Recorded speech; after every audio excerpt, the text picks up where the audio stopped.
Hello friends, welcome to your own channel daily stock. तो दोस्तों, इस वीडियो के अंदर हम हार्डविन इंडिया के डिटेल्ड एनालिसिस के बारे में बात करेंगे और जानेंगे कि आपको हार्डविन इंडिया के अंदर इन्वेस्ट करना चाहिए या नहीं। चलिए शुरू करते हैं।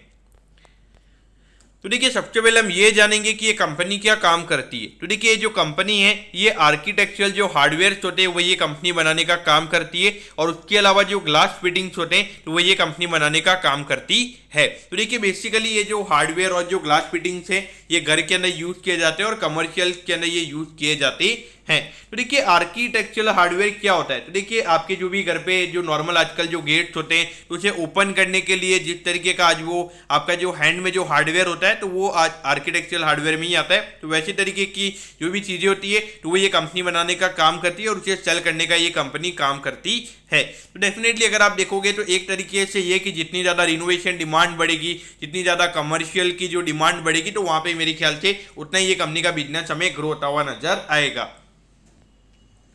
अब अगर हम यहाँ पे देखेंगे तो 347 करोड़ का यहाँ पे कंपनी का मार्केट कैप हमें नजर आता है। अगर हम आरओसी और आरओई की अगर हम बात करेंगे तो ये नंबर हमें काफ़ी अच्छे नजर आते हैं। और कंपनी के डेट की अगर हम बात करेंगे तो सिर्फ 6 करोड़ 60 लाख रुपए का कंपनी के ऊपर डेट है। तो ये डेट हमें अमाउंट वाइज कम नजर आता है, लेकिन डेट टू इक्विटी की अगर हम बात करेंगे तो ये 0.43 पे हमें नजर आता है। अगर हम बुक वैल्यू की बात करेंगे तो 10 रुपए की यहाँ पे बुक वैल्यू है, तो यानी कि अराउंड 22 या 23 टाइम्स के लगभग यहाँ पे प्राइस टू बुक वैल्यू पे ये कंपनी हमें ट्रेड होती हुई नजर आ रही है। और 102 के स्टॉक के पी रेशियो पे ये कंपनी हमें ट्रेड होती हुई नजर आ रही है।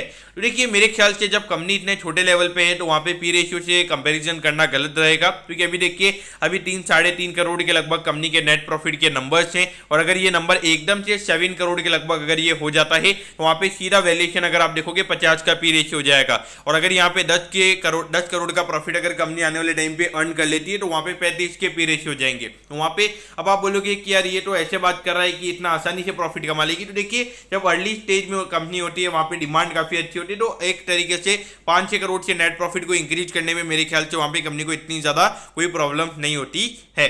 और अगर हम देखेंगे तो अभी जो करंट मार्केट प्राइस है वो ऑलमोस्ट अपने ऑल टाइम हाई पे ये कंपनी हमें ट्रेड होती हुई नजर आ रही है। तो देखिए, यहाँ पर अगर हम देखेंगे तो 1920 वाला ईयर कंपनी के लिए काफ़ी बुरा रहा था, लेकिन 2021 में अगर आप देखोगे 6 महीने के लॉकडाउन के बाद भी कंपनी ने 58 करोड़ के रेवेन्यूज रिपोर्ट किए थे और लगभग 1.5 करोड़ का प्रॉफिट वहाँ पे कंपनी ने रिपोर्ट किया था। अगर हम देखेंगे तो पिछले साल लगभग कंपनी ने 84 करोड़ के रेवेन्यूज रिपोर्ट किए हैं। अगर हम देखेंगे इसको अगर हम पर क्वार्टरली बेसिस पर अगर हम देखेंगे, यानी कि ऑन एन एवरेज यहाँ पे पर मंथ का रेवेन्यू कंपनी का 60 करोड़ का आया है। और अगर हम ऑन एन एवरेज पर क्वार्टरली की अगर हम बात करेंगे तो यहाँ पे लगभग अगर हम देखेंगे तो 21 करोड़ ऑन एन एवरेज यहाँ पे पर क्वार्टर यहाँ पे कंपनी ने अर्न किया है रेवेन्यू पॉइंट ऑफ व्यू से। और अगर हम प्रॉफिटेबिलिटी की बात करेंगे तो यहाँ पे 3 करोड़ 40 लाख रुपए का कंपनी ने प्रॉफिट भी कमाया है। इसमें से अगर हम देखेंगे तो एक क्वार्टर में हमने कोविड की सेकंड वेव भी देखी है। तो यहाँ पे अगर हम कंपनी के क्वार्टरली नंबर्स की अगर हम बात करेंगे तो देखिए यहाँ पे 14 से 26 कुछ क्वार्टर का डेटा यहाँ पे अवेलेबल नहीं है, लेकिन अगर हम यहाँ पे लास्ट के 3 क्वार्टर की अगर हम बात करेंगे, देखिए यहाँ पे 23 करोड़ के रेवेन्यू कंपनी के थे, फिर उसके बाद में 33 करोड़ का नंबर हमें यहाँ पे नजर आता है और यहाँ पे 25 करोड़ का नंबर हमें नजर आता है। देखिए, डेफिनेटली यहाँ पे डिमांड थोड़ी कम होगी, लेकिन फिर भी 87 लाख रुपीज का प्रॉफिट हमें कंपनी का नजर आता है। तो ऑन एन एवरेज अगर देखा जाए तो मुझे ऐसा लगता है कि यहाँ पे कंपनी ने 3 करोड़ 40 लाख रुपए कमाए थे, तो लगभग इस साल में लगभग 4.5 करोड़ के लगभग नेट प्रॉफिट का नंबर कंपनी का हो सकता है।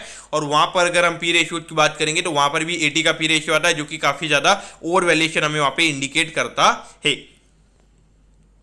अब अगर हम यहाँ पे होल्डिंग पॉइंट ऑफ व्यू से अगर देखा जाए तो मुझे लगता है कि बेसिकली यहाँ पे फाइनेंशियल पॉइंट ऑफ व्यू से ज्यादा रैली हमें देखने को नहीं मिली है। यहाँ पे रैली इसलिए देखने को मिली है क्योंकि प्रमोटर्स ने यहाँ पे 6% से अपने स्टेक को बढ़ाया है। और देखिए, जब प्रमोटर्स का अराउंड 74.85% का स्टेक अगर कंपनी में रहता है तो वहाँ पे पब्लिक उसे काफी ज्यादा पॉजिटिव वे में लेती है, और खास करके जब कंपनी काफी छोटी है तो वहाँ पे डेफिनेटली मार्केट उसे पॉजिटिव वे में लेता है। और देखिए, एक अच्छी बात यह कि एक एफआईआई इन्वेस्टर ने भी यहाँ पे 0.98% का इन्वेस्टमेंट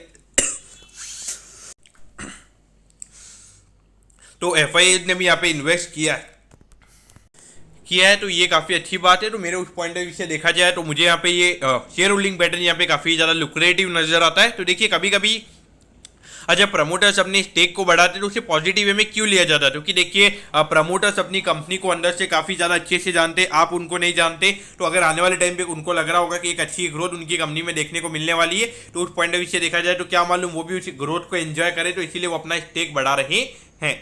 अगर हम पब्लिक की होल्डिंग की अगर हम बात करेंगे तो 24% के लगभग की होल्डिंग है। तो छोटी कंपनीज के अंदर मोस्टली पब्लिक के पास की होल्डिंग रहती है, तो उसमें मुझे यहाँ पे कोई भी वरी यहाँ पे नजर नहीं आती है।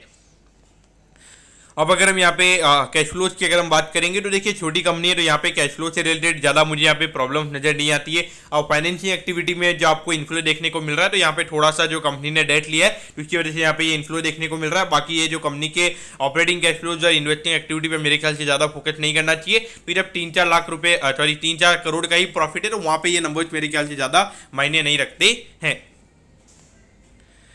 तो देखिए 227 रुपीज़ के लगभग ये स्टॉक अभी ट्रेड हो रहा है, 237 का यहाँ पे हाई है। तो देखिए मुझे यहाँ पे सबसे बड़ा ये बिजनेस पॉइंट ऑफ व्यू से बिजनेस काफी अच्छा नजर आता है। ये स्टॉक मेरे ख्याल से आपके रडार पे होना चाहिए, लेकिन एक long term point of view से देखा जाए तो अभी वैल्यूएशन यहाँ पे काफी ज्यादा एक्सपेंसिव नजर आता है, लगभग 100 का पी रेशियो में नजर आता है। और ऐसा कुछ नजर नहीं आ रहा है कि जिसकी वजह से यहाँ पे कंपनी के जो नेट प्रॉफिट के नंबर है वो यहाँ पे सीधा डबल ट्रिपल हो जाएंगे, तो वहाँ पे हम वैल्यूएशन का जो पी रेशियो का नंबर है वो हम कम करें। तो उस पॉइंट ऑफ व्यू से देखा जाए तो अगर तो मेरे ख्याल से ये स्टॉक आपके रडार पे होना चाहिए। और ये अगर इस प्राइस पर अगर हम देखेंगे तो लगभग अराउंड 30 to 35% का करेक्शन अगर इस स्टॉक में होता है, यानी कि लगभग 60-65 के पी रेशियो पर अगर ये कंपनी मिलती है, तो मेरे ख्याल से आपने बाय करना चाहिए। या फिर जो कंपनी के नंबर्स आते हैं वहां पर अगर नंबर्स अच्छे होते हैं तो मेरे ख्याल से आपने यहाँ पे इन्वेस्ट करना चाहिए। अब आप ये बोलोगे कि यार नंबर अच्छे आ गए और नंबर अच्छे आए तब ये स्टॉक अराउंड 270-280 के लेवल पे अगर ये स्टॉक ट्रेड हो रहा होगा तो वहां पे आप क्या करोगे? वहाँ पे मेरे ख्याल से देखिए कभी कभार लेट बाय करने से अच्छा है ये कि कंफर्मेशन के साथ बाय करना, और वहाँ पर अगर आपको अच्छे रिटर्न मिलते हैं तो वो मेरे ख्याल से काफ़ी अच्छा है, रेदर देन कि अभी आपको थोड़े से माइंड में डाउट चल रहे हैं और तब अगर आप बाय कर रहे हो तो वहाँ पे डेफिनेटली ये चीज़ें मेरे ख्याल से गलत साबित हो सकती है। उस पॉइंट ऑफ व्यू से आपने यहाँ पे देखना चाहिए, और मेरे ख्याल से बिजनेस यहाँ पे अच्छा नजर आता है, तो डेफिनेटली ये स्टॉक आपके रडार पे होना चाहिए। दोस्तों मैं होप करता हूँ कि हार्डविन इंडिया के डिटेल्ड एनालिसिस के बारे में आपको सब कुछ समझ में आ गया होगा। अगर आपकी कोई भी क्वेरीज है आप कमेंट कीजिए, मैं जरूर आपके कमेंट पर रिप्लाई करूंगा। ओके दोस्तों, thank you, have a nice day.